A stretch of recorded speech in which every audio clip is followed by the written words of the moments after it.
Si Kabiling, takot. Takot.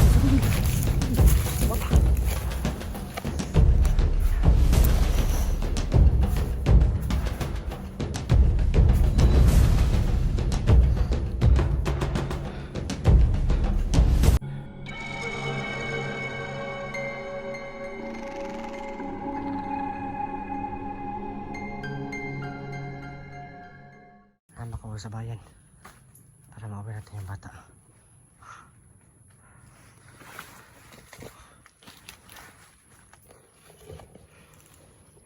Naglaro pa rin siya.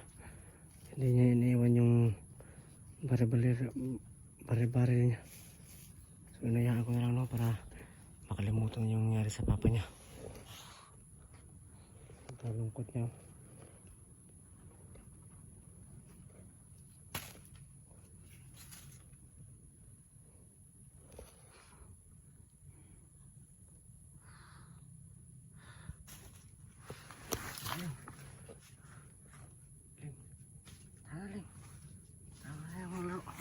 Natin makuwi.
Yan po na.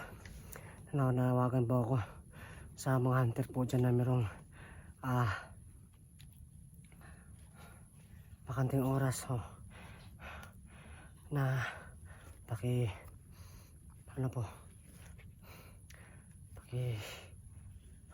ang tawag nito, Bisaya pala sila mga tol. Sugatan mo nyo nakadalang bata, so tabangin mo. Kailangan akong tabang kasi ako'y dalang bata.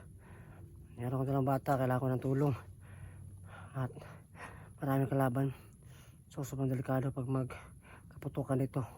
Buti na lang yung mga tauhan ni Ruel walang ganong baril.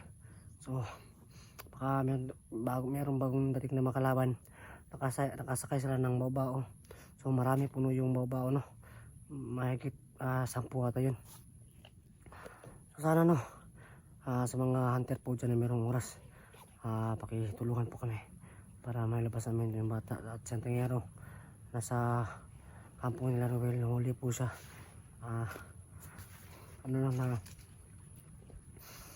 Naipagpalit siya sa buhay niya para sa anak niya.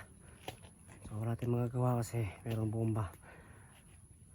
Yung magagawa na natin yun ay mauwi yung bata niya. So sana sa mga hunter po dyan merong extra oras po dyan, sugat po kami, no? Kasi sobrang delikado kasi bata yung kasama ko.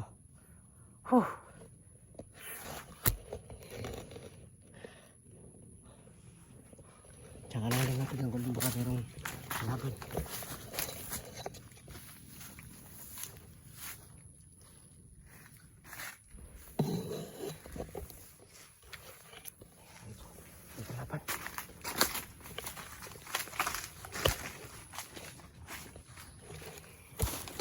Papalibutan ko kaya kahapon. So medyo malayo-layo na po yung nilakad ko.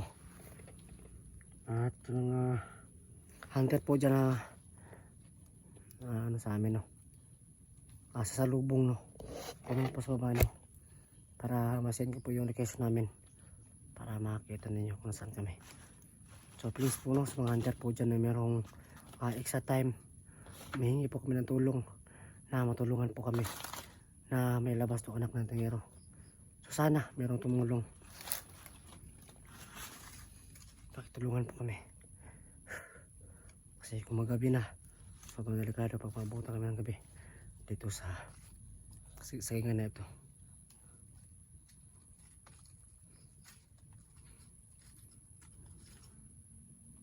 So hindi kami pwedeng dumaan dito sa kalsada kasi alam ko na mayroong mga halaman-abang dito. May nakita ko na doon na bago lang dumaan na nakamotor sa unahan. Sigurado nag-aabang yun. So kailangan na nating masid, lakad, pahinga, laban, pahinga na naman para yung lakas natin hindi ka mapagod no? At hindi maubos. So ayan, meron pong kasamang bata at kailangan po talaga siya na mauwi kagad-agad kasi grabe yung nangyari sa kanya. Hindi ko na alam kung anong salaman sa utak ng bata na ito, pero nakakita ko na parang naturuan na yata ito ng tangero na maging think positive at mag-maalala sa papa niya kasi alam niyo naman na malakas yung tangero. Pero kahit malakas siya, kahit meron siyang gimat at espada na taglay, hindi natin alam kung anong kakayahan ng makalaban, lalo na si Ruel na malakas din yun. Yung magagawa lang natin ay pagdasal si Pantangero na makayanan niya yung pagsubok na kinakaharap niya ngayon.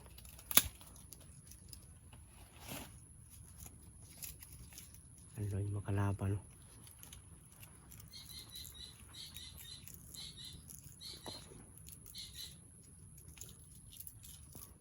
ibon pa sa paligid lang yung makalaban. Kailangan natin mag-ingat at magmasid.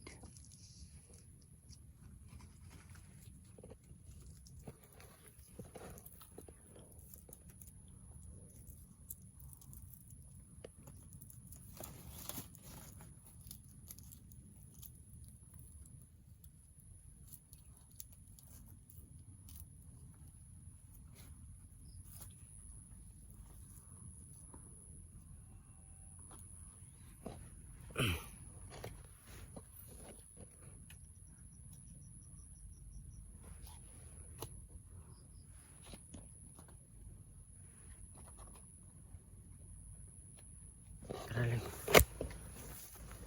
lakad na tayo rin. Tahimik ng paligid. Taraling, taraling.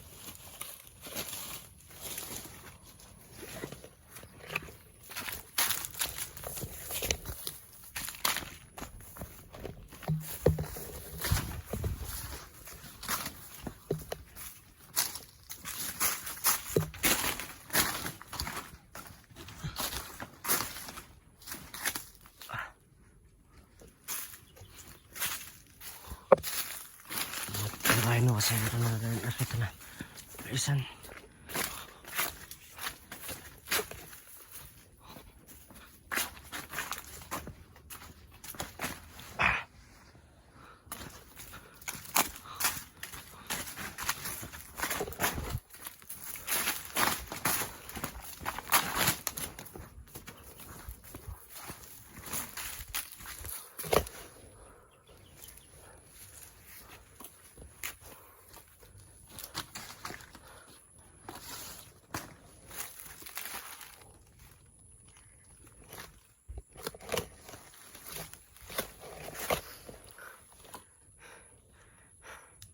Nakita ang kubo. Ayan.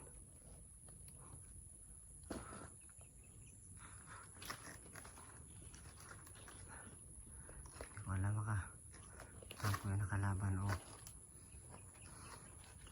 may atin ang may isa na ito. Ayan maka kalaban din yan. Gusto ko sanang pumunta dyan. Kukuha ng tubig kasi nauhaw ako.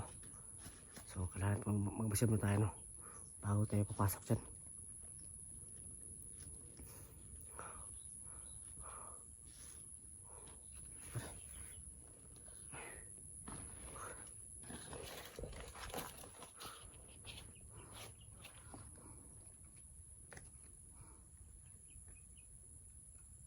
muna tayo.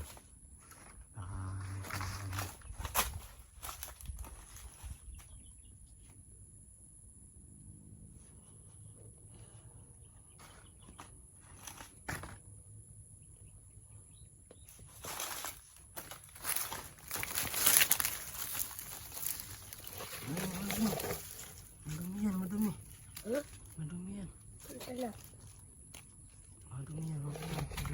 Ano din ng madumi yan? Hugaw, hugaw. Kanek dili. Hmm? Kanek dili na makadumi. Hindi na makadumi na. Kay dryer rin eh. Kanek kay iyan. Iyan. Sabong ano. Madumihan yung kamay mo. So, nakusap natin siya para hindi mano yung ay, na ano pa lang yung kalapa, no?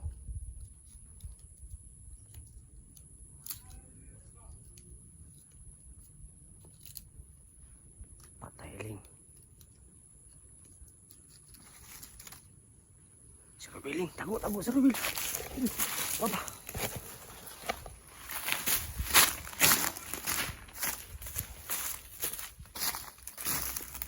Dito rin sa pala. Dako.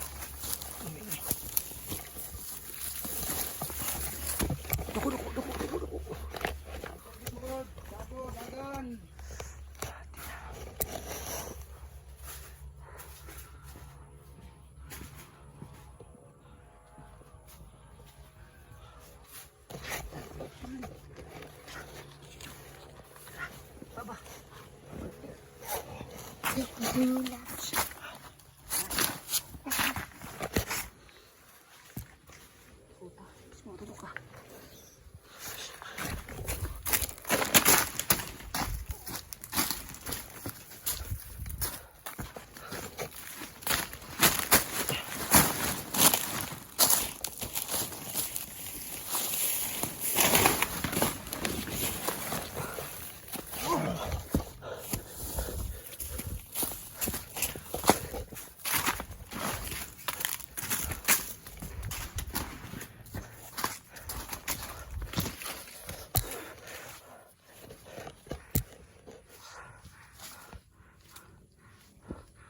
Dakuling, tago.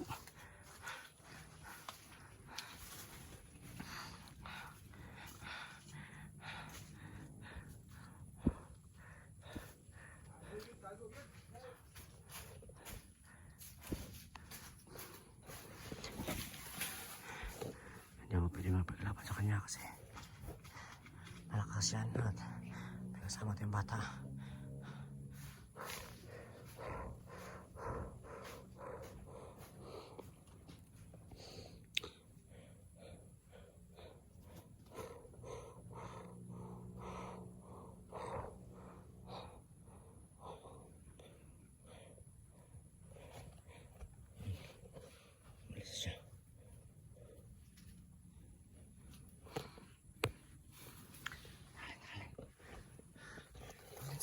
Ang lakaw pa siya.